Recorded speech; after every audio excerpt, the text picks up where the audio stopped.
இத்தனை நாள் வாய்மொழிந்த சித்திரமே இப்பொழுது மௌனமேந்தானோ?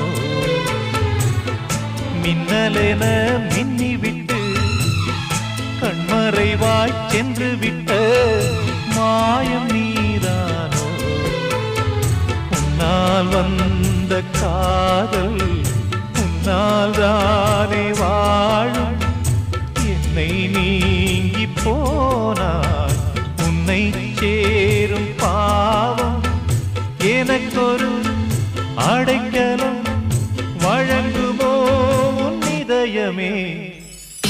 அன்பேவா அருகிலே என் வாசல் வழியிலே